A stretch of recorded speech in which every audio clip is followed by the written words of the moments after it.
Well, hello and welcome once again to the DCL podcast, where we're inviting you to sit back, relax, and we'll be on our way shortly.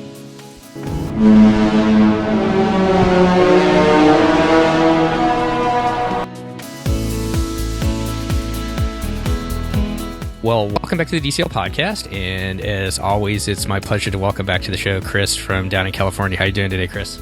I'm doing great. How are you? Not too bad. And I'm super excited to talk to you about your guys' latest cruise over to the Mediterranean. Now, this is your first time over to Europe cruising, correct? It was our first time out of the country for our whole family, exception of going on a cruise and going to the Caribbean. But yes, it was our first time going out of the country. So it was an experience all way around. I couldn't remember. I was going to say that, but I wasn't sure if I was correct on that. So what made you want to go to Europe now, finally, after all those cruises around the Caribbean?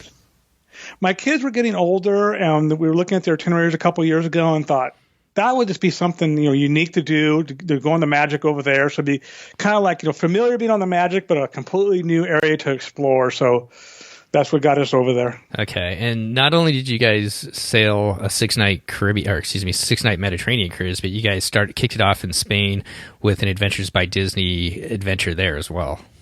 Correct. We did what they call the Barcelona Short Escape. They kind of pair them in conjunction with the cruises. Although not everyone got on the cruise, but most of the people did. Okay. Well, let's just start from the beginning then. We talked a little bit about background once again. You guys have been on just a lot of different cruises with Disney and so well familiar with the product and everything like that. How did you guys get to Barcelona? This has been kind of a tricky thing for people, I think. So we're on the West Coast, and there's obviously no direct flights there. I always try to do a direct flight if possible. So we ended up flying from SFO to Frankfurt, and then Frankfurt we changed planes, and then went to Barcelona. So it actually all went pretty smooth. It was a little stressful when we got to Frankfurt. We landed late and had a tight layover, but it all worked out. And you have to get through customs there, right, too? So and then it's weird. United in Frankfurt doesn't have any actual gates. They have like a permanent outside location like a half mile away, and they have buses that take you. And luckily, as soon as we got off the plane, I saw a lady holding a sign that had our flight number for Barcelona and put us on a bus. And they know it was tight, and they rushed us through. Weaving in and out of planes. Driving really fast. It was like kind of a movie, to this customs guy. There's 13 of us, got off the bus, rushed us through customs, and took us directly to the gate. And we went up the stairs and got directly on the plane. So if you haven't been to Europe before, once you clear that initial customs in whatever country you fly into, so like for us, we flew into London, we cleared customs, and then the rest of the time in Europe, it was nice that you didn't have to deal with that again. And that was kind of the same thing for you with Frankfurt. Yeah, correct. Once we cleared customs, I never went customs again until I got back home to San Francisco. It was odd getting off the ship without customs. It was, it's just, we landed in Paris with no customs. It was kind of odd, but it was easy. Yeah, I guess I was just throwing that out there because I think that makes it it makes it a lot easier once you get over there and are traveling around Europe. Okay, well, let's talk about the Barcelona escape. So you guys get into Barcelona. You guys are doing an Adventures by Disney escape. Did that start that first day you guys got there, or how did that work? Yes, it did. So we landed like at 1:30, 2 o'clock in the afternoon, got to the hotel, and there was a representative at the airport that met us and had a person there with a van to take us. And there was another representative as soon as we got to the hotel that helped us check in and said, we'll meet you down here at 6 for the welcome party or something. I'm just thinking, oh God, I just want to sleep.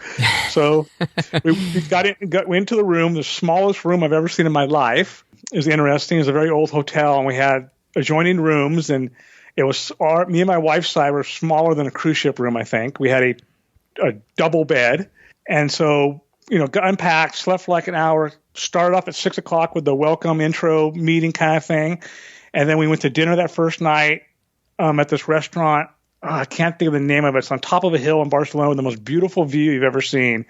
And the first night ended like at 10:30, and then said the next morning start again at 8:30. So just thinking about this, and I know sometimes with us when we travel, especially go to Europe, we're always like struggling for time. Just we don't have like 3 weeks that we can do. Would you do that again as far as jumping right into the ABD, or would you have liked to have had a day off before you started ABD, just for people's kind of planning thoughts? I would have loved to landed the night before, maybe early evening. So just try to catch up on some sleep to get acclimated a little bit. It was pretty brutal, and most of the people were in the same boat as us, and a lot had little kids. They were struggling. So something to think about. But like I said, for us, we're always so tight on time. We would have been doing the same thing that you guys did. So you get the good thing is you've got your hotels taken care of, and I'm assuming that at the end of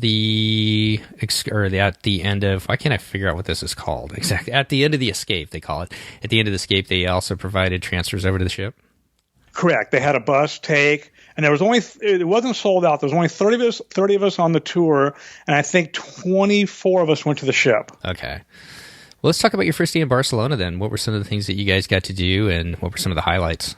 So we started off that morning on like a walking tour of the Gothic Quarter there, which was really neat, kind of the old part of town there, and walked around some other parts of the town. That lasted till like 2 or 3 in the afternoon. Then we went back. They had a choice. They could drop you off to do some shopping, or you can go back to the hotel. And we ended up going back to the hotel because at 6 o'clock we had a reservation to go to the Familia Sagrada. I'm not sure how to say it. The church there. That was later in the evening, our reservation. So then we did that. And then after that, it was what's called dinner on your own. So I got back like at 8 o'clock to the hotel, and we just went a block away to actually a really good Italian restaurant there in Spain. And that was the end of the first day. Okay, so I'm going to struggle with you too, but La Sagrada Familia, and I'm sure that somebody can speak Spanish a little bit better than I can, but what was your thought? That's supposed to be just an amazing place with, it's a basilica that Gaudi had designed, and they're still building it, and who knows when it's going to be done, but what were your thoughts about it?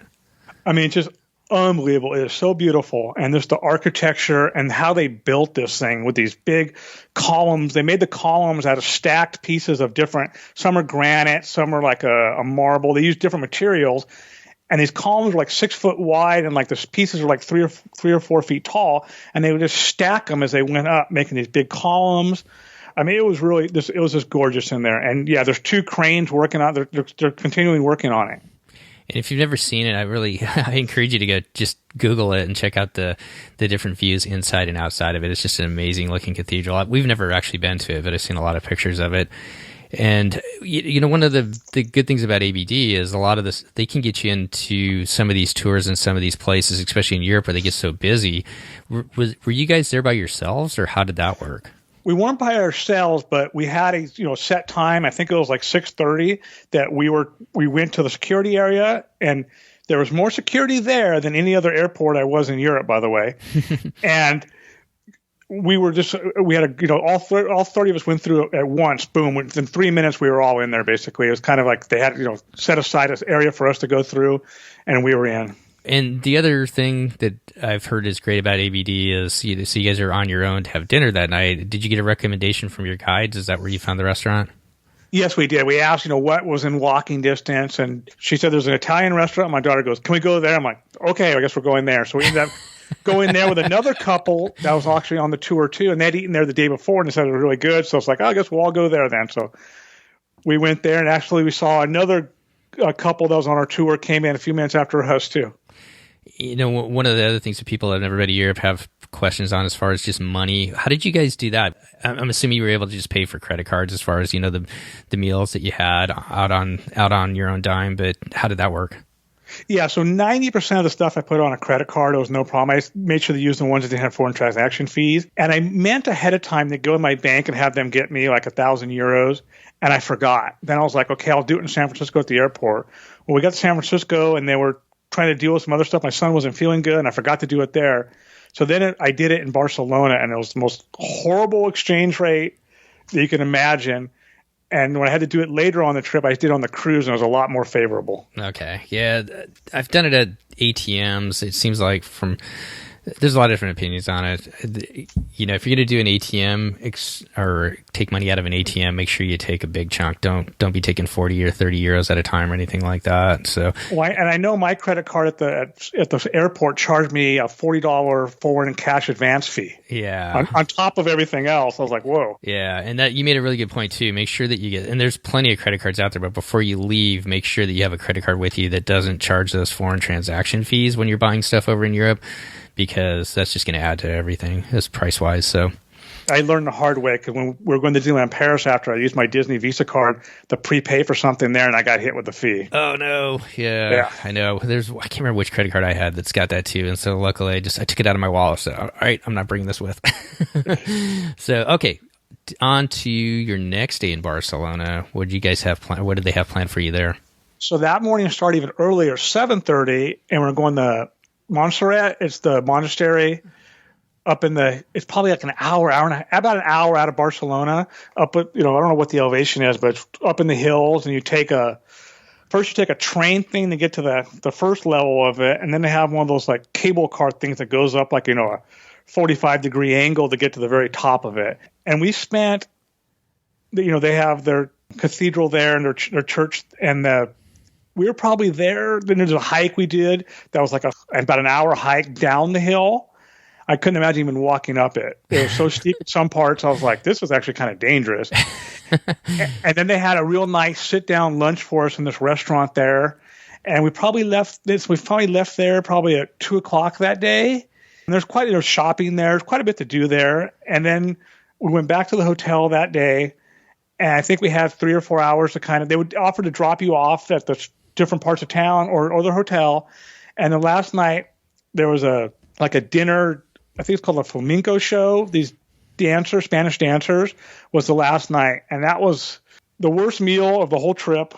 After about 5 minutes, everyone there was kind of like, okay, this is getting kind of boring. And so that was probably the weakest part of the whole Adventures by Disney. Huh. Yeah, they kind of missed the mark on that one then, huh? And some of the poor people that were sitting next to the stage when this one guy was dancing, like the sweat is flying off this guy, and it's like, this is disgusting. Oh no! Luckily, we were in the back of the room, but yeah, it was a real tourist trap kind of place.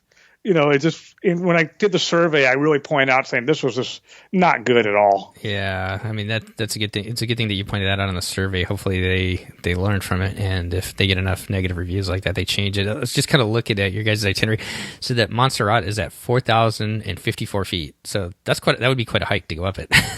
Yeah, you hike down from the top part down about it's about maybe it was a 2-mile hike, but it's so steep it takes a little while to walk down it. Right. So I know your son and daughter are a little bit older.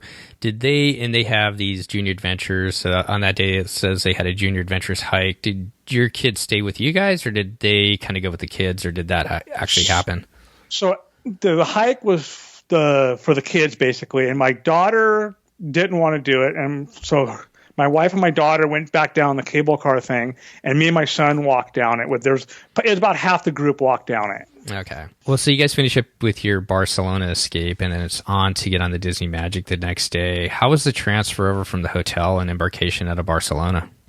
So it was super easy. I think our hotel was maybe 15 minutes from the port. So they sent someone to get all our luggage from our room. They got it loaded up. We got on the bus. I think we got on the bus at 10:30, 11, maybe 10:45, and we were at the port, I think, around 11, a little after, and all the people, we were concierge already, but everyone on the tour got to go to the concierge check-in. Okay. Wow. That's kind of neat. But it really didn't matter because there were so few people. I mean, there wasn't a line at any of the check-ins. I mean, they had the queue set up, and as soon as someone would get to the front of the queue, someone would call them to a window. So it was really quick and easy. I think our whole group was probably done in 5 minutes registering. Yeah, this cruise, so you guys are leaving Barcelona and ending in Civitavecchia, which is Rome. The one thing, like when we left out of Rome last summer, I kind of get the sense that because of where these cruises are leaving from, that people, it's not like Port Canaveral where everybody's down there at 8:30, trying to rope drop to get on the ship. A lot of people spend the day, seeing the city that you're leaving from. So maybe it's a little less hectic or crowded getting on board the ships out of these different ports. Oh, absolutely. Because it was really low key. In fact, usually you get to concierge lounge, there's quite a few people in there. Mm-hmm. There was like us and 2 or 3 other little tables of people, and that was it. It was really low key. I think they all trickled in throughout the afternoon.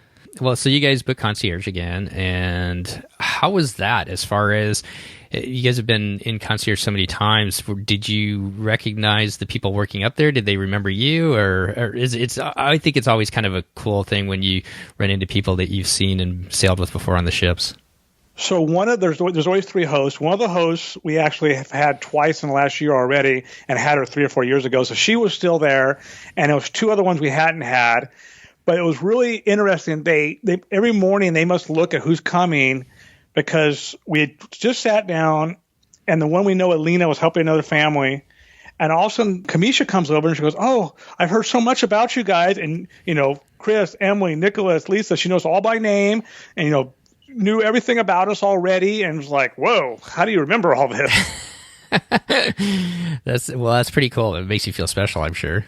Oh yeah, she's like, Lena's told me all about you guys, and I was looking at your file, and actually she said she looked at our pictures, so she knew who we were when we sat down. Oh man, what else is in that file, I wonder? Yeah, well, that was really impressive. They take the time every morning, I think, to see who's coming on board and familiarize themselves with them. Well, cool. So, Sailing Concierge, down to the Caribbean, comes with some benefits. You can book like a cabana, a Castaway Key, you get, first crack at those kind of things. Was there anything in the Mediterranean that they helped you with as far as booking in the different ports or things that you were going to do on board the ship?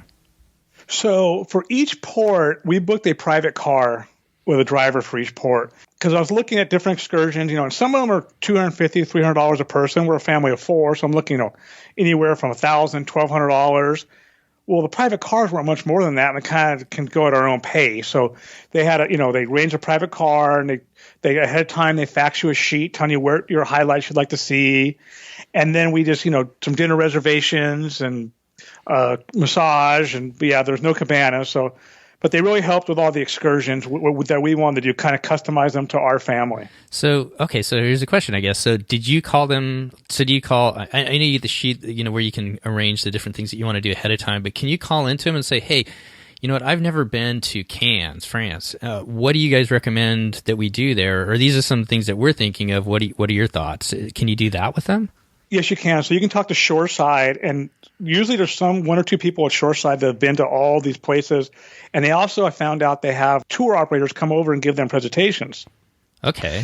And kind of lets them know what they're offering for that sailing season. And so I was able to talk to them a little bit, and me and you talked back and forth a little bit. I used some of your recommendations for what you did last year. And I just went from there, and I just kind of looked at every port, and every port has the tours listed. You kind of see what the highlights are by, one has Milan or Florence, and then it had, you can kind of. And then I just went on Google Maps, and it's like, okay, this is 2.5 hours away. Do we really want to travel 2.5 hours on this day? And kind of use that method. That's a great perk then. I never really thought about that as far as if you're sailing concierge to be able to use that, because that's like one of the hardest things to do, going to all these different ports. There's so many different things that you can go and see and do depending upon what your tastes are, from food to history to whatnot. It's hard to kind of, figure that out, and having, the shoreside people be able to do that. And especially since they've talked to the different tour groups too, they have a better sense of what those tours offer. Exactly. And so I knew we were doing the Adventures by Disney, and I knew we were doing Paris after. So I was like, on the days we're getting off the ship, let's try not to travel more than an hour and 15 minutes each way in a car. So that's kind of how we kind of narrowed down where we went every day. Because two of these ports, especially like Milan, and then when you go to, is it Livorno, where you can go into Florence. Yeah, you're definitely like 2 hours away from those different cities, so it takes a good chunk of your time. Yeah, I want to say Florence was pushing 2 hours and a half, maybe. Yeah. It was really, so like on that day, we decided to go to Pisa and Lucca. Okay. And kind of split our day that way. I think Pisa was maybe 30 minutes from the ship. It went by really quick, it seemed like. Yeah, because we did Florence. Okay, well, I'm getting ahead of myself, aren't I? But yeah, those are all good considerations. The other thing that we used for anybody out there, Rick Steves, I'm a huge Rick Steves fan. He has a Mediterranean and a Baltic ports book. Usually, he comes out with a different book every year, so it supposedly gets updated. I did buy his book. Okay, did that help at all, or a little bit? But I want to say one of our ports wasn't even covered in there. I don't remember which one it is now, but I was like, okay, this doesn't help me. But so I just kind of went by, what's the big attraction there that my kids would like? You know, we did the real touristy things, doing Pisa and Pompeii, and So yeah, but that's one other resource that you could use. You could probably find it in your library if you don't want to buy it. But he does have a walking tour that we used in Rome, which was kind of cool. So he does actually have specific walking tours. But like you said, he doesn't cover every single port in the Mediterranean that the Magic always sails to. So, well, let's get on board then. You guys have been on the Magic before. You guys booked concierge. Which room did you book this time? So I actually booked the Royal Suite. Nice. We had the Roy this time. I thought we're traveling halfway across the world, and it's kind of like we're not going to do this very often kind of trip. So I went all out. And we've talked to you several times about just how special those rooms are. Anything different this time? They haven't changed anything yet, have they? No, the rooms, it's the same, and there's a couple of the perks are you can get Palo room service. Your internet is it's unmetered, so you can take whatever you want. And one thing we used this time that was really nice on the early port days, we can get breakfast from the restaurant there at the atrium. Oh, Lumiere's. Yeah. We can have Lumiere's room service for breakfast. Yeah. Oh, really? That's kind of cool. So it made it nice because we had room service delivered. Like I think they opened at 8, and the concierge bartender guy we've had before, is a really nice guy. Is like, I'll be there at 10 to 8, and I'll have your stuff to you at 8 o'clock every morning. He'd be knocking on the door. We'd eat our breakfast real quick and be out the door by 8:30. And that's a huge savings because every one of these ports, you're going to be leaving early. So if you can have like something other than just, like the bagels or cereals that normal room service has, so you can get something a little bit more substantial, that's a pretty good deal. No, it was really nice. And I purposely chose our private tours to start at 8:30, so we had a little time. I didn't want to be the first one off the ship. The one thing that we did when we were over there in the Mediterranean too, because everybody's leaving early at the same time because everybody's going to maximize their port time. And so Cabanas can be just a zoo unless you're up really early. And generally you're getting back and then you have dinner and you want to just have fun on the ship and stuff like that. So boy, we didn't get a lot of sleep on our cruise. I'm not sure about you guys, but one of the places that we used was Daisy Delights, which is right outside of Cabanas, and they had some really good oatmeal and several different things that you could do there, and it seemed like hardly anybody knew about it. So that was kind of one of the ways that we got away from the crowds of Cabanas and got off the ship quickly on our port days in Europe. No, and I've eaten there before too on one of our other cruises. Yeah, it's just quick and easy, and there's just usually one or two people in front of you, and it's a good option. Well, before we get into the ports themselves, anything stand out different on the ship? Did they do anything different this time as far as entertainment that you guys enjoyed, or did you guys have any different experiences that you hadn't done before? No, since we were on the ship in April, nothing much had changed. And we were so busy, we never really saw much of the shows or anything. It's just by the time we get back in the after late afternoon, get ready for dinner, and then kind of start over for the next day. It went by really quick. Yeah, it is kind of a whirlwind. And I mean, I ran into some people we were talking to. I remember the last night before we got off the ship, and I was actually losing my voice. It seemed like it was just such a busy cruise, which is kind of what I mean. I don't want to downplay it. We would do it again in a heartbeat, but it was kind of nice to go to the Caribbean on our last one. We had like 3 sea days. I was like, we're just going to relax and not do anything. The European cruises make you appreciate the sea days. Definitely. So, okay, well, let's jump into your guys' port days. So you start off right away. You're in Cannes, France. Correct. Day 2. So what did you guys have planned there? Obviously, you had your private cars. What did you guys do? So that day we went to Nice and spent about half the day there. And this kind of they had like a flower market, and it was a Sunday, so it kind of made it a better day to be there for they had a flower market with food vendors and stuff. So it was kind of neat just walking around their town square that day. And then I think we were only gone like 4 or 5 hours that day. We kind of we perfectly scheduled more of a low key that day to kind of recover from Barcelona. Okay. What was it like, Chris? I mean, you're saying this is the first time you've been out of the country. What was that like for you and your family to, be strolling down these small kind of villages? Well, Nice is fairly big, but just, these kind of quaint little, village centers, city centers and stuff like that. What was that like for you and your family? It was, it's very old world kind of town. It was just kind of just awe-inspiring, kind of seeing all these old buildings and stuff, and being at those, seeing people carrying their loaves of French bread and stuff. But then something Disney doesn't, warn you about. You don't realize, we're there about an hour, and my daughter goes, "I need to use the restroom." It's like, okay. There's one over here. It's like, oh, it's half a euro. So it's like everyone's digging, trying to find any change they have. I mean, it's kind of like we learned that you have to pay for all the public restrooms there. Yeah, that's a good point. I don't know how many times we've gotten caught into that where we don't have any change, and then you're trying to find a store to buy something quick so you can get some change. Yeah, it was very odd, but once we figured that out, that we were good for the rest of the trip. My son was in charge. He always had about $15 in euros in his pocket and change. So yeah. So Cannes, France, that's the one port that you guys have to tender in, and it drops you off kind of down in that harbor there with all those boats. Did you guys wander through there at all? My son is a car guy. Our oldest son is a car guy. I have never seen so many like Bugattis, Lamborghinis, and things like that. He was just like in heaven there. Did you guys get a chance to see all that? Well, as soon as we got off the tender ferry, the van was literally right there to pick us up. So we jumped in the van, but as we're driving through town, I started seeing all these cars and the car dealerships there. And so I'm a car person too, so I noticed all that. Yeah, we were walking back. That was kind of our low-key day too. We were walking back, and it was kind of rainy off and on that day. There was a hotel, and I remember there was this Lamborghini that was parked in front, and he just really wanted to walk up there and see it. And so we started walking up towards it, and the not the bellhops, but the people that park the cars, they kind of looked at us kind of weird, and the guy started walking towards us. We're like, oh, all right, we'll back off. We're not going to get too close to this guy's car. Yeah, kind of an interesting, neat town. So, okay, from there, you guys are on to Genoa, which is Milan. What did you guys have planned there? That's the day we just went to Pisa and then Lucca. Okay, and so Pisa, did you guys climb up into the Tower of Pisa too, or what did you guys do? So we had the tour came with tickets to do that, and by the time we got there, everyone was still half asleep, and kids were kind of cranky, and it's like, do you guys want to do it, yes or no? I don't know. I'm like, well, then we're not doing it because there's a line you got to wait in. And so we just kind of wandered around there, took the generic picture of my son holding the tower up, went and looked in the other buildings and stuff. And then, of course, someone had to go to the bathroom, and there's no public restrooms there. So we had to go we went and got gelato at 10 o'clock in the morning so we could use the bathroom there. And so we spent like an hour there maybe. And then we went to Lucca, which is... Yeah, what is Lucca? So Lucca is just a small town there. It was 20 minutes away, and it's kind of neat because it still has the city wall completely around the town. Okay. And so it's just an old town there that's built in I think they said 12 or 1300s, and it's just, shopping and restaurants. We wandered around, looked in the stores, and we ended up eating at an Italian restaurant there that was really good.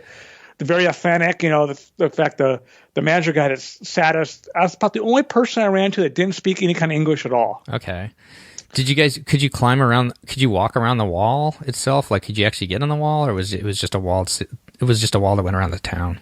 It was just a wall that went around the town that had, a small opening for cars to drive through that we drove through. Okay. And you could walk up to the outside of it and take pictures and stuff. It was really a cool thing to see. And it's one of the towns that's still there, that the wall's still complete around it, they told us. Okay. And the food's just amazing over there, isn't it? It's just so fresh.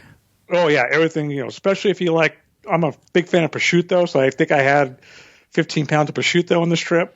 And I think I still got that picture of you guys at Paolo or was it Paolo Brunch where they had the prosciutto, the fresh prosciutto? Yeah. Oh my gosh, that is so...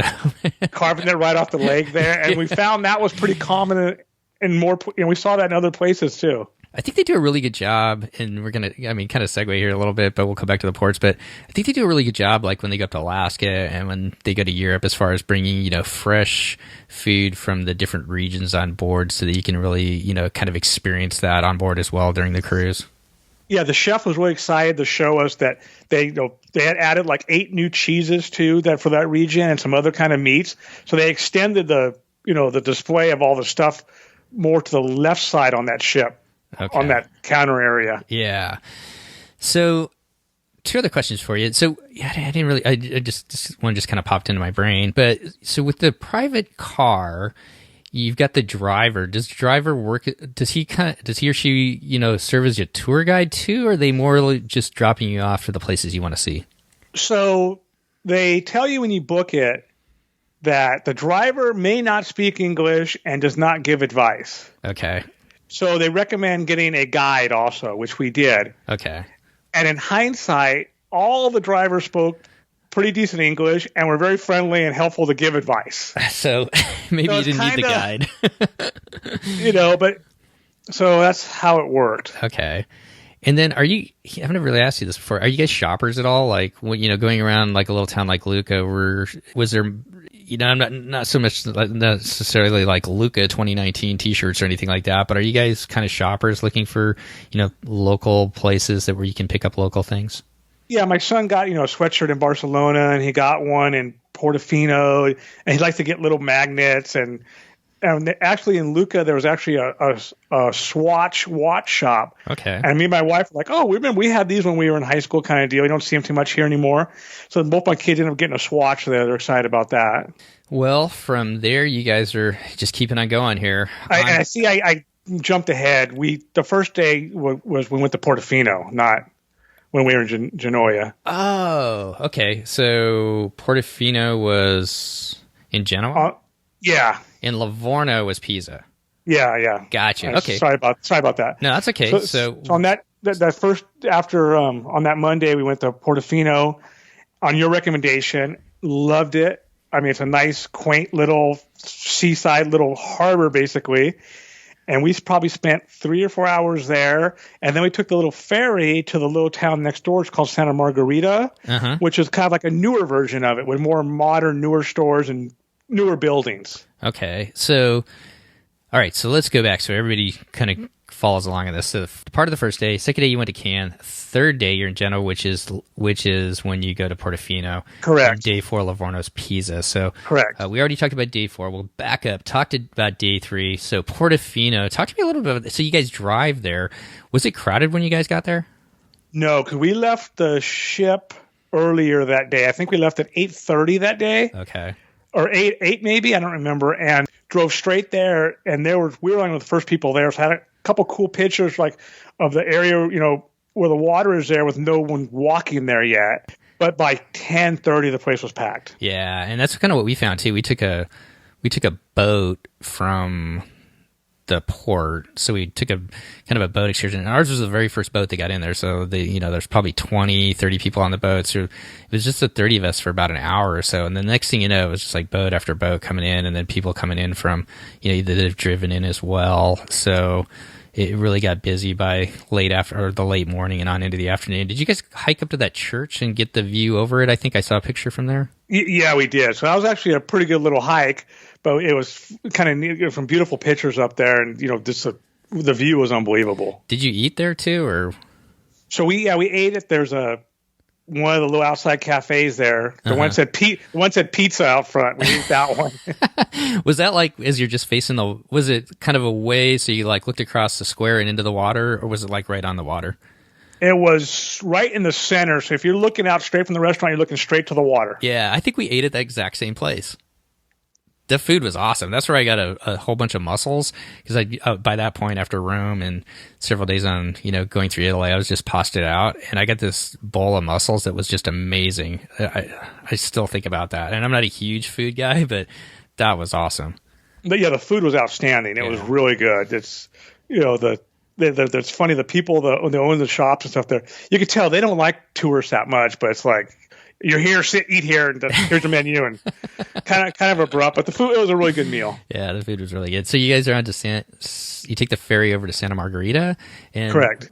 Did you guys do much there? Just kind of another smaller town like Portofino, wandered around?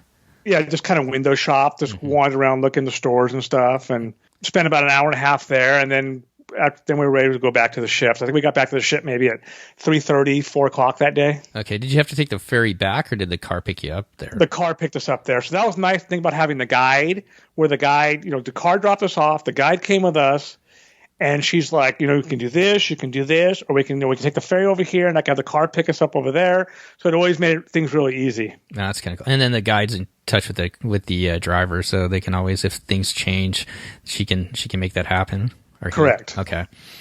Well, after all those days, you guys finally get a day of rest, a day at sea, day 5.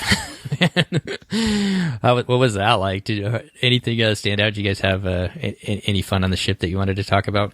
So we had Powell brunch for my wife and I. The kids were kind of just on their own. And so we did that, got back to the room, and then we changed, I think, and kind of wandered around the ship. And then we had a massage at 3:30, so me and my wife went to that while the kids went on their own, and we did the couple's choice massage where it has the hot tub that looks out the side of the ship. So it's kind of a really cool thing that we've done it now, in the Caribbean, and we've done it, off the coast of New York, and now we've done it in the Mediterranean. That's pretty cool. Have you guys ever used the rainforest room on the smaller ships? No, we haven't. Okay. I've heard that it varies, or the bigger ones tend to be a little bit nicer, but I was just kind of curious about that. And so for, a day at sea, that's a pretty popular day as far as the massages go. Did you book that? I'm assuming you booked that well ahead of time, or concierge helped you out with that? Yeah, I had concierge. It's typical like any cruise. Concierge sends you an email asking what requests you have. You send them an email 5 days before the booking window opens up, and the morning of the booking window, they book everything for you. Okay. Well, from there, you're on to your last day. You guys head over to Naples. What did you guys have planned there, and what did you guys do? So that's the day we went to Pompeii and Sorrento. And so we probably spent 2.5, 3 hours at Pompeii. And then we went to the town of Sorrento after, and it's kind of same thing, just kind of wandered around, little window shopping. We got something to eat there. This kind of and it was our hottest day too. So Pompeii was just hot. That's what I was going to ask you. Are you glad you did Pompeii first? Yes, because we talked to some people that were actually some of the people from the Adventures by Disney they went to Pompeii like at 2 p.m. They said it was just completely crowded and super hot. Yeah, because we booked a tour, or our tour through Disney. We did it the opposite, where we went to Sorrento first and then to Pompeii in the afternoon. Luckily, it wasn't blazing hot that day like it is over in Europe right now. I can imagine being in Pompeii right now. But by the afternoon, there is no shade in Pompeii really at all. No. Yeah, so if you can do it earlier in the morning, I would say go earlier versus later in the day. Yeah, because by the time we left there close to noon, and it was hot and it was crowded. Yeah, especially as the summer goes on. Any thoughts on Pompeii? My youngest really wanted to go there. He was just fascinated about it a year ago, read a bunch of books. Anything stand out to you guys? I thought it was pretty amazing to kind of wander and think about what happened there. And my son, he's 14. He loves history, so he really loved it. My daughter, she's 17. She thought it was okay, but my son really loved it, and I really loved it too. It was just neat to see, like all the mosaic tile work that's still perfect, condition, and it was really cool. It's a lot bigger than I ever imagined. And you can definitely do it by yourself, obviously. You can do a self-guided tour through Pompeii. We had a tour guide. I really appreciated that because he really pointed out a lot of different things that I think we probably would have missed. And it was kind of cool for him to kind of fill in with the story of the whole, what happened there as well. Same thing with our guy, pointing different things out to us and, stuff that we wouldn't have had any idea even what it was that, we got an explanation. Okay. Well, anything else about the cruise? This is going to be a whirlwind episode, Chris. So anything else about the cruise that we haven't touched on before we head to Paris? No, the next day was the easiest getting off a ship. I had my passport out ready to show somebody. Pretty soon we're outside. I see a guy holding a sign with my name on it for our car. I was like, I guess there's no customs here. I guess we just go. So you guys booked a private car to go from Civitavecchia over to the airport. I think it's like, what is it, half hour or an hour drive? It was almost an hour, and the concierge scared me a little bit. We had an 11:05 flight, and originally we were going to leave at 8, I think, or 8:15. They said, it can take like an hour and a half, hour and 45 minutes. So we ended up having the car pick us up. We got off the ship at 7:15. We're in the car by 7:25. And we were at the airport by 8:15, 8:20. Okay. So we had another listener kind of ask us that same question, and they had the exact same experience because they were worried they were going to Ireland, I believe, with like an 11-something flight, and they got there with plenty of time. So, and I had checked. I tend to use Google Maps. It's hard to, when you're in the States, checking for, when you're 9 hours ahead, checking the traffic flow at a certain time. But I checked it on several occasions. It always seemed to be right under an hour. Uh-huh. So here's a weird question. Did you prepay for the car, or how did that work? Yes, I did. So it was all through the shoreside concierge did it. Okay, because I don't even know how I found the car that we used when we had a private car pick us up in Rome and take us to the port. And I assumed that you could use a credit card. And we get there, and the guy's like, okay. He was like a fill-in or something like that for that day from the normal person because it was a Sunday. And he was like, okay, well, it's going to be this, and I need it in cash. And I'm like... luckily between my wife and I, we scraped up enough euros to pay him, but Yeah, that one caught us by surprise. So maybe have a little bit of cash on you just in case if you're not booking something ahead of time, or if you're not paying for something ahead of time over there, because we kind of almost learned the hard way.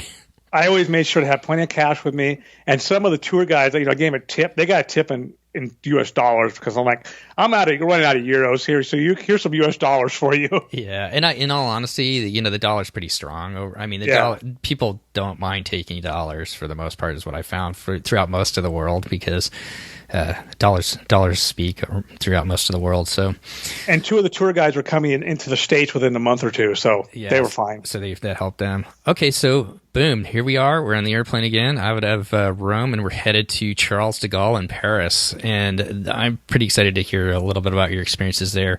You guys ended up going to Disneyland Paris, correct? Correct. And we decided. I talked to Christy, booked the room for me, and she was trying to get me to stay in Paris, maybe a few nights. And I was like, I don't want to move hotel room. And I'm glad for our family staying at Disneyland Paris, because it was more Americanized hotel rooms, more what we're used to. And so it worked out good for us. We spent 6 nights there. Okay. And so which hotel did you stay at? And I believe which hotel did you stay at? The Disneyland Hotel there, which is the one that's right on top of the entrance to Disneyland Park. Okay. And what's the theming of the Disneyland Hotel? Is it similar to the one down in Anaheim, or what's it like? No, it's more like the Grand Floridian. Okay. So more pinkish, though.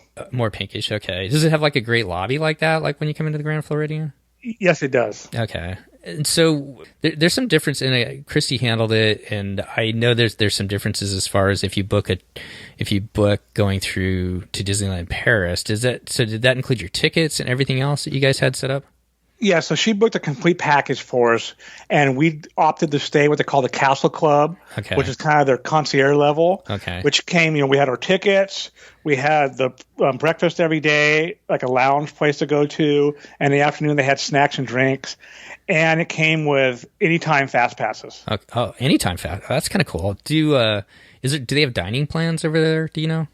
Yes, they do. And so I don't know anything about it, but one thing was odd. Every time we went to a restaurant, they wanted our ticket, our plastic card. I want to call it a Key to the World card. They call it something different over there. To see if I'm like, no, I don't have a dining plan. But they'd still swipe it through and verify that I didn't have a dining plan. Okay. So I don't know if most people do a dining plan, but we didn't. Okay. Do you think do you wish you would have, or how did that?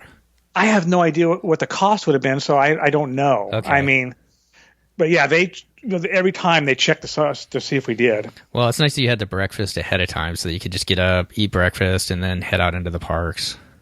Correct. So, well, let's talk a little bit about Disneyland Paris. What was it like? This is the first time you've been to a Disney park outside of the U.S. What was it like, when you first walked down, I believe it's Main Street? Yeah, so you walk in Main Street, and it's like, it looks so much the same, but something's different. And you're kind of looking, and then I realized their Main Street's just a little bit shorter. Okay. And then their Main Street also, you walk into a store, you can walk straight through, and they call it the walkways that the Magic Kingdom has for the overflow. Uh-huh. They have permanent ones that are covered, and they have a name for it. I can't remember the name now. That they're really themed and nicely done, so you could walk undercover too behind Main Street. Yeah, so when it's cold or rainy or snowy over there, because they get much more extreme, some different weather patterns than we do here in the States. Correct. They have all 4 seasons over there. So. Yeah. So what were some of your highlights at Disneyland Paris? What were you guys looking forward to doing, and what did you enjoy? So we really love Phantom Manor. Everything in Paris is a little more extreme. So their Phantom Manor is, it would scare little kids, I think. Some of the ghosts are more zombie-looking guys. Okay. And it's kind of Western themed, right? Correct. So at the end, instead of the graveyard scene, it's like a Western town themed with like these zombie type people. Really? How would you, so what do you like better? Do you like the Haunted Mansion, or did you like Phantom Manor? I like Phantom Manor now. Okay. Well, I'm being a huge Haunted Mansion fan, I would really love to get over there and see that. Now, the other one that we are huge fans of is Big Thunder Mountain, and I know it's a little bit different over there. Can you talk about that? So that is our new favorite, Big Thunder Mountain, too, because I don't know if it's 5 miles an hour, 8 miles an hour faster, but it's faster. Also, on that ride makes a big difference. And obviously, it's out on the island, and so you load on the other side, and you go through a tunnel for the first part. It's pitch black. So it's really a fun ride. It's a longer ride, a faster ride, and it's really fun. So you go through the tunnel over to the island, so most of the ride takes place on the island, and then you come back, huh? Correct. So then you do the normal ride on the island, and all of a sudden you're in pitch blackness again, going through the tunnel. I know the castle's a little bit different, and they've got something in the basement of the castle. Did you guys get a chance to go down there and see the dragon? Yes, we did, and we found that by accident. We tried the research ahead of time, but there's only so much you can do. And I think my daughter and I were somewhere, and my son and my wife were in the castle, and they could hear the noise of the dragon. What is that? And so they walked down these stairs, and they found the dragon down there. Oh, wow. It's a huge animatronic, right? And yes, it is. And so you just kind of go down there and you see it, and then that's it? Yeah, it every 2 minutes or so it kind of wakes up and kind of does something for a minute, then it kind of lays back down. Okay, so it's kind of like it's not anything like this, but it's kind of like the Cinderella walkthrough in Disneyland when you kind of go through the castle. It's just something to go through and see. Correct. Okay. And what's weird about that castle too is you go up a flight of stairs and go out on some of the, I don't want to call them balconies, but some of the walkways on the outside of the castle. Oh, see, really? So you got to go. That's kind of cool. It's the ones facing their fantasy land. And so we have some cool pictures from up there. Okay. So just speaking of the overall park, is it kind of the same where they have Fantasyland, Tomorrowland, Frontierland, and Adventureland? Or was there anything different? Yeah, Tomorrowland, they call it a different name. I already forgot what it is. And their Tomorrowland just has Hyperspace Mountain, Buzz Lightyear, and Star Tours. Okay. How about the food there? What did you guys do as far as food goes? How was that? So we did sit-down restaurant. We did some quick service. And the first couple quick service, they have some different – they have a salmon sandwich is one of the options that I saw in several places. And this other sandwich that didn't look so good. And then they had one place that had hamburgers, and that was fine. And then it was funny. They had no churros or pretzels, but they had waffles with powdered sugar stands. Huh. And they were the best waffles we ate on the whole trip. They were a freshly made, really good waffle, where the ones at breakfast were kind of sweet, and cold, and kind of more of a cookie type texture. Anything else stand out? Do they have I know in Japan they have a bunch of different weird flavors of popcorn. Do they have anything like that there? No, I saw regular popcorn, a lot of ice cream stands, and I'm trying to think. We had dinner one night in Adventureland at their steakhouse there. It was really good. Is that a place you have to make reservations, or is it just kind of a walk-in place? I think you need reservations. I mean, I think we made them day of, so it wasn't too bad to get in, I don't think. And then we ate at Ratatouille. I can't think the restaurant there at the Ratatouille ride. That was actually the best meal we had in Paris. Really? Okay. I went into it thinking, okay, it's going to be theme park, sit down, French food. I had an outstanding meal there, better than the steakhouse in their Disney downtown Disney area is called Disney Village. Better than that, and better than the fancy dinner at their hotel. Well, that's saying something there. How was the ride? That's the one ride that I cannot wait for them to bring to Walt Disney World. How was the ride? Because I've just heard so many amazing stories about it. It's a really fun ride. I mean, even my kids are older and still kind of giggled and laughed, and it has a lot of, little kids are really going to love it, and it's a fun ride. I think we rode it 3 times total. So it's like a trackless vehicle, right? So is Correct. The ride different each time, or is it kind of the similar ride? So I noticed in one spot, they send the cars out in 3s, I believe, and one of the cars would take a little separate swing around this other little area. I mean, it really didn't affect much, but one time we did that. So it does change a little bit. And going back to Disneyland before the studios, one of our family's favorite rides also is Pirates of the Caribbean. Was anything different about that there, or is it kind of the same? It was down for refurbishment. We didn't get to go on it. And it looks so cool, the outside of it. They have the ship there and stuff. They have the restaurant to eat there. And I think it opened up already. But, yeah, it was closed for refurbishment. Oh, man. Yeah, we were kind of bummed on that. Yeah, I see they got Skull Island too, kind of sitting out in front of it. Yes, oh, man. Yes. Wow. But their Hyperspace Mountain made up for it. Okay. And once again, Star Wars themed hyperspace.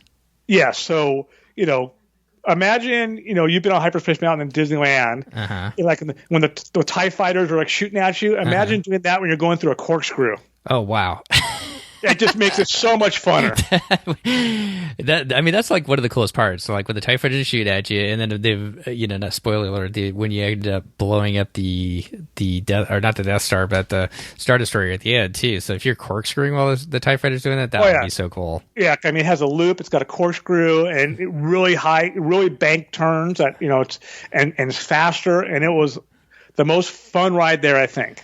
Would they ever change Space Mountain, do you think, here in the States to update it to something like that? I don't think so, because they had the opportunity to do it 10 years ago, and they didn't. They didn't do it, yeah. But how cool would that be? I guess maybe the Guardians of the Galaxy might be a little bit different, because that's supposed to be like the biggest indoor roller coaster that they're coming out with. So maybe you'll get something like that there. But go ahead, Chris, I cut you off. So, yeah, it was a blast. And talking to people there, I guess, people over there want more thrills in their rides. So everything's there is just kicked up a notch. Okay. And then from there, you go on Star Tours, and Star Tours is just like the States here. It has all the different combinations. And then you add in the fact that it's 50-50. It could be in English or it could be in French. Oh. And we were excited because we got it in French. So we have, C-3PO speaking French is awesome. And it just made the right. We've been on so many times, so we know, it just made it funner. Yeah, yeah. So overall, Disneyland Paris, what were your guys' thoughts? I just long time listening to podcasts and stuff like that, it sounded like at one point, they weren't putting as much money into it. Recently, they've put a bunch of money into it to kind of, spruce it up. What were your thoughts of Disneyland Paris? It's a smaller park in general, but there's a lot less stuff to do. But what there is to do is really good. There's also in Adventureland, there's also they don't have the Jungle Cruise, but they have the Indiana Jones roller coaster, which is kind of a small little, like a wild mouse type roller coaster, but a little more, a little bigger than that. But it has, just two sections of cars hooked together because it has a really tight loop you go through. Is it indoor or outdoor? It's outdoor. Okay. And it's really, the theming's probably better than the ride. It's really cool theming the way it is and stuff. It's supposed to be like a minecart type ride. And it's a really quick ride, and the loop is the smallest, tightest loop you'll ever go on. It's maybe 15 foot, 20 foot in diameter, a really small loop, and then boom, the ride's over. But just a fun overall themed ride to experience. Correct. Yeah, I mean, it's one of those rides that it just beats you up. It's pretty rough. I feel like that way when you do Goofy's Barnstormer. Exactly, same type of thing, or like Mulholland or Goofy Sky School at Disneyland. Yeah, that's what I'm trying to say. Goofy Sky School. Yeah, so it's kind of like that, but it has a loop in it. Okay, wow. I love that. My kids love that ride, and that top part where you just go back and forth on Goofy Sky School. It's like it just kind of beats you up as you're going along. But what a super fun ride! Well, anything else about your time at Disneyland Paris? I really want to touch on one more thing that you guys got to do, but anything else about the parks or the hotel that people should know if they go over there? No, and then next door is the Disney Studios, which has Tower of Terror, which is exactly the same.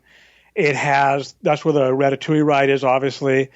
And it has their Rock and Roller Coaster, which is going to be rethemed. It's being closed in September, but it's instead of having all the highway signs in it like the one in Florida has, it's just more of like smoke machines and black light. It kind of made the ride better. Okay. And the only other big ride there it's called Crush's Coaster, which is kind of like a small roller coaster, kind of like the one at Animal Kingdom where the car spins 360 degrees. But it's themed really cool, and on that ride, it's really fun. Okay. As opposed to the one in Dino Land. So when you get in, it's 4 people, and you're facing opposite of each other. Uh-huh. So whoever starts off facing forward gets a different ride than the persons that are starting off facing back. Okay. Well, that's kind of cool. And so we got off it, and my daughter's saying, "Did you see something?" I'm like, "Well, I didn't see that."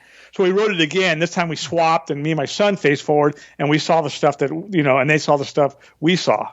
So other than that, it's just a very small park. I mean, you're not getting your steps and your Fitbit in those parks at all. Everything's very compact. The one thing I kind of failed to ask you about is you had anytime fast passes. So was it pretty much walk onto most of the rides, or just low waits for you guys? Yeah, just low whatever. And in general, the fast pass lines there aren't as busy as the ones here. And you'd walk up. And I don't know, there's always confusion, but you'd be, there'd be 10 people in front of you. Maybe 2 of those people would actually end up going through the fast pass. The other ones are getting turned away they're at the wrong ride. They're totally hours off on their time. It was odd how often that happened. Could you just walk up to any fast pass, or did you have to actually book the fast passes? You just walked up to it. You walk up and you pull them out, and instead of them taking them, they would look at them, and then you put them back in your wallet, and they'd send you on your way. So it's kind of like Universal, like when they have that at Universal, right? Okay. Yes. We haven't been to Universal yet, but where they have that kind of anytime fast pass if you stay at the certain hotels. And it was odd the whole time. I never saw anyone else like in front of us using those. So I don't know how many people actually use it there, because I know besides, the room we got came with it, you could also buy it for the day. And I want to say they had different levels of it and start off like at $79, I think, or 79 euros. They had ones that worked one time per ride or ones that worked unlimited. Okay, so you could buy a cheaper one and then just make sure you hit each one of the rides once with the fast pass. Correct. Too. Okay. Correct.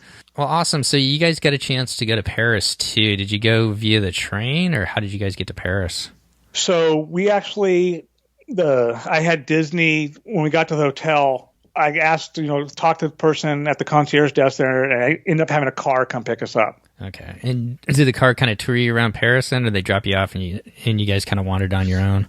So when I booked it, the person spoke really good English. I wasn't quite, I didn't understand. Once we got to Paris, a guide actually met us. So I was like, this is, so he parked the car and he walked us to a guide, and we started off by Notre Dame there and saw that and some other places around there.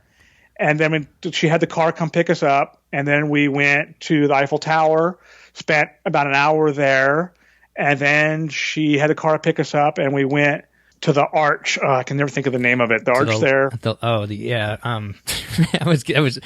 you said art, so I was thinking of the Louvre, but the Arc de Triomphe. Yes, we went there, spent a little bit there, and then we went to the Louvre and spent a little bit there. So it was a full day. I think we left. Then we went and up on, I forget where it was at in Paris, but up on top of the city, there's a cathedral up there, or church.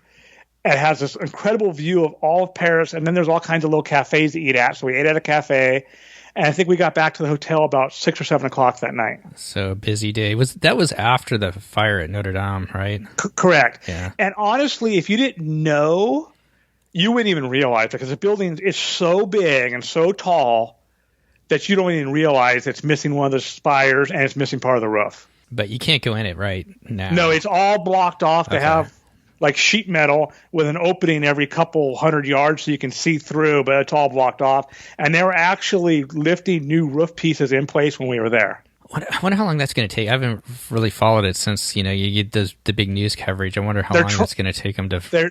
We were told they're supposed to be done by 2022, I believe, is their goal. What a tragedy, but I'm glad that it ended up better than it could have, I guess. And nobody was hurt. I mean, so for someone that's never seen it before, and you don't realize it's missing as one of the spires, it's like, well, it doesn't look like it burned, but obviously it did. Yeah.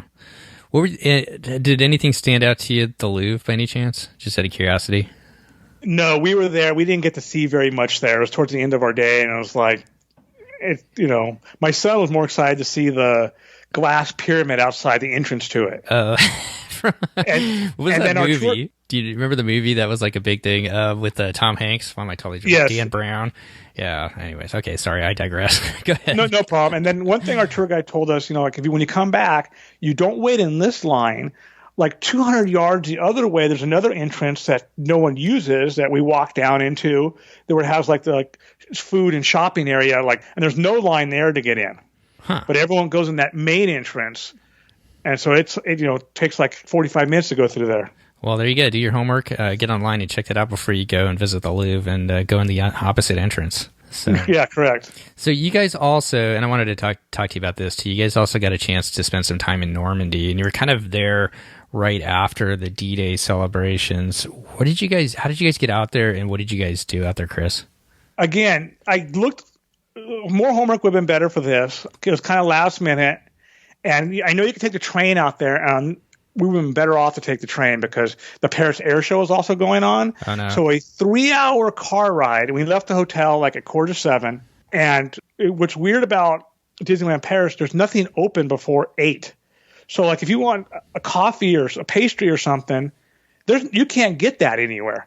So we leave at 6:45, kind of hungry a little bit, and it took us 5 hours to get there just because the traffic was so bad. But once we got there, and a guide met us, a local guide, And so that day, I knew the girls, everyone was tired, the trip was getting, we're like in day 13 of the trip, 14. So everyone's getting kind of tired. So my daughter didn't want to go. So my wife's like, I'll just stay here with her and you boys go, and it'll probably be better. So it was just my son and I that went, which worked out kind of better because we told them the day before just be two of us, and they picked us up in this nice little Mercedes that had like reclining seats in the back and stuff.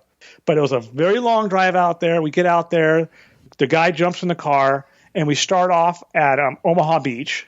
It was a very cold day there, but he took us around the areas there, showed us different things, gave us kind of history. The guide came with like a binder with like diagrams and stuff showing us, who landed here, what was going on here.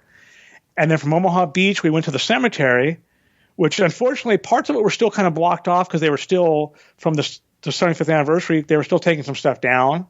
But I mean, what a real humbling experience to be there. Just unbelievable. I was talking to the guide, and I noticed there was tons of school kids there, like wearing different type of uniform type stuff. And he was telling me kids from that region area there, they come there every year on a field trip. And I was like, oh, that's, he said also they at a certain age in school, they take a year class on World War II. So that was really just an awesome place to be. I mean, just an incredible place to be. I mean, and the grounds are immaculate. I mean, it's just, everything is just, they keep it completely maintained. It's just beautiful there, the grounds. And from there, I don't remember the name of the town we went to, but there was 4 intact bunkers with guns in it, basically in the middle of a farmer's field. Wow. And it's kind of weird because there's no, fences, there's no anything. You just help yourself, walk into them. Part of it's pitch black. You have to use your phone flashlight because it's pitch black. There's sharp edges, and it's just, is be on your own. And so my son just loved that. I mean, he was climbing. We're down in the ammo storage area. He's on the top of the bunker. I got a picture of him up there. The 4 bunkers have the 4 guns. Then there's ammo storage bunkers. There's these stairs. They just go down in the pitch blackness, and you go down there and you got to use your phone flashlight again and see where they store the ammo and stuff. And those are about a quarter mile off the beach. And then you walk between there's a farmer's field. There's a canola field for canola oil and a bean field. And as you're walking, the guys always see how there's nothing growing over there in the middle of the field. There's another bunker out there that they just farm around. And then you go out to the lookout bunker, which is on the ocean. And you get, same thing as 2 levels, pitch black on the bottom. So, I mean, that was probably the highlight of my son's trip. And I really enjoyed it too. He loved it. And so I wish we had more, we lost a couple hours because it took so long to get there that day. Luckily, on the way there, the driver said he needed to use the bathroom. He said, okay, if you stop. I'm like, yeah, that's fine. And we're kind of hungry. So we went to a Shell gas station store there, filled up on trying to figure out what is this, some kind of donuts. He got a croissant, bought some Kinder Bueno candy bars. And we've eaten those the whole trip, so we knew what those were. So it was fun. But it was, again, we left at 6:30 in the morning, and we got back about 7:30 that night. Another long day. I know they have a museum out there because we took the train out from Paris, just my wife and her mom and stepdad several years ago. So we took the train out there, and the choice was to either spend time at the museum, which you could fill up a whole day at this just beautiful museum, or take a tour of the different beaches, and that's what we ended up doing. It was kind of like what you did. We took a tour.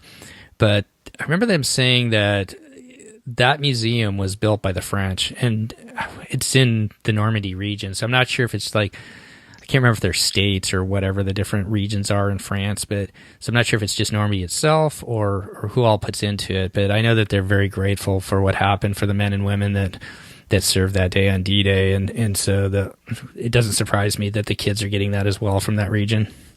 Yeah, and that region really is like, wow, it was impressive to see that. I was like, they appreciate it. You go in Paris and they don't like Americans. Yeah. Was the impression we got. They're trying to rob you every 7 minutes, so it's interesting. I didn't even think about that. Like in Rome, we had our travel wallet, so you're not leaving a wallet in the back of your pants or anything like that. Did you worry about that at all as you traveled through Italy, or did you read anything about that? So yes, I looked ahead of that, and I actually bought one of those wallets that goes in your front pocket easier. Bought one of those backpacks, and the first day in the south of France, the tour guide says, "Where's your wallet?" I go, "It's in my front pocket." So, okay, keep it there. And I saw some questionable looking people, just a couple guys. And then I kind of forgot about the rest of the trip until we were back at the Eiffel Tower. and we're just getting out of the car, and people are approaching you. Do you speak English with a clipboard? And I just kept walking, and one of them grabbed my daughter's arm, and the tour guide girl hit the girl's lady's arm and told her, "Get out of here." And she goes, "Yeah, they're trying to say they need €5 for the school for the deaf kind of thing. Want you to sign this petition, but they're just trying to rob you." And I saw 7 of those groups at the Eiffel Tower. I'm thinking, if you know what they're doing here, why are the police not here chasing them away? Yeah, I'm not sure. We saw a lot of that in Rome, and I guess not to finish your trip on a negative, but just for everybody to be wary of it. If you're approached, don't even engage. Just it seems maybe rude to do that, but we didn't even look at them. We just keep on walking, and we wouldn't even engage with them. And like you said, Chris, having your wallet in your front pocket and those backpacks where they can't get into them, that's the best thing to do. But we didn't have, we noticed it. We never had any problems with it other than, I think, around the Trevi Fountain, we kept having people coming up. But like I said, I think that if you just ignore them and just keep walking, they'll leave you alone because they're looking for somebody to engage with them. Yeah, I mean, in Barcelona, we didn't see any of it. Yeah. And there might have been like at Pompeii and stuff, but I didn't really see it. And I was, in the mode, I'm just ignoring people just walking by. I'm not even making eye contact with these people but I didn't see it. It was just the Eiffel Tower was the worst. That was the worst. Yeah. It's been so long since we've been there, so that's too bad to hear that. But yeah, word to the wise, just stay away from them. Yeah. And I told my kids, keep your phone in your front pocket. Don't have it out. Don't, for the most part, it's just for the Eiffel Tower and the Louvre a little bit. Otherwise, I didn't see it that much. Well, anything that we've missed, Chris, that you wanted to talk about? I mean, what a whirlwind trip. No, I think we covered it. And I discovered that 16 nights in a hotel room and 1 night on an airplane was probably the maximum for our family. But, we saw a lot of stuff, and my kids are 14 and 17, so they could really soak their stuff in. And it was an incredible trip. Any other last advice for people going over to Europe and sailing on the Magic or experiencing ABD? I was a little reluctant of Adventures by Disney because it's not cheap, but it was a really well organized. All the meals are really good. The guides are really good. I was very happy with it. In fact, I looked into doing it next year. We have the 9-night Greek Isle cruise booked, and it's already sold out for the Rome Short Escape. Go ahead. We're on the wait list for it. It boggles my mind that and all of Egypt is sold out. Yes. On ABD, there was a lot of dates, man. So I think there was 10 Egypt dates with 40 people, and it sold out like in an hour. That's crazy. Wow. Anyways, well, cool. Well, we are on that same sailing with you, so we look forward to spending some time with you and your family as we cruise around the Greek Isles next summer and hopefully before that. Yeah, it should be fun. Yeah. So, well, Chris, I know you guys have got an Alaska cruise coming up here soon to kind of end the summer. We'd love to have you back on and kind of get your views of sailing the Wonder up through Alaska when you get back from that. And thank you so much for spending time with us today and sharing all about your experiences in Europe. Sounds good. We're excited to get back on the Wonder. We haven't been on the Wonder since 2010, and it was our first ship we ever cruised on, so we're excited to get back on the Wonder. Yeah, Tiana's place in those beignets and the beautiful scenery of Alaska. Sounds good. All right, Chris. Well, thanks so much. Have a great summer, and we'll talk to you soon. All right. Thank you very much. Thanks. Well, that's going to wrap up our show today. Once again, I really want to thank Chris for coming on and sharing his and his family's just amazing experiences as he headed over to Europe for the first time and not only experienced ABD, Adventures by Disney in Barcelona, but also sailed on the beautiful Disney Magic through the Mediterranean and then took time at Disneyland Paris and also spending time in Paris itself and out to the Normandy beaches. What just an amazing trip. And I want to thank all of you who have taken time lately to go over and leave iTunes reviews. We've had several of them lately. That really helps us get the show known in the podcast community, also in the Disney community and in the cruising community as well. So thank you for each and every one of you who have taken time to do that as well. And if you'd like to support the show, once again, I'd like to remind you that we do have our Patreon page up and running. You can go to patreon.com/DCL podcast if you would like to support the show as well. Well, between now and our next show, if you would like to get a hold of Christina, you can always reach me, Steve, at DCLpodcast.com. Also, you can reach me on Facebook at DCL Podcast and Twitter at DCL Podcast. Of course, you can always find Christy over at PackYourPixieDust.com, PackWire Pixie Dust on Twitter, and PackYourPixieDust on Facebook as well. So between now and our next show, if you guys are heading out on your next vacation, all of us here at the DCL Podcast would like to wish you fair winds and safe travels as you head on your next adventure. Once again, thanks for coming back and taking a listen, and we'll see you next time on the DCL Podcast.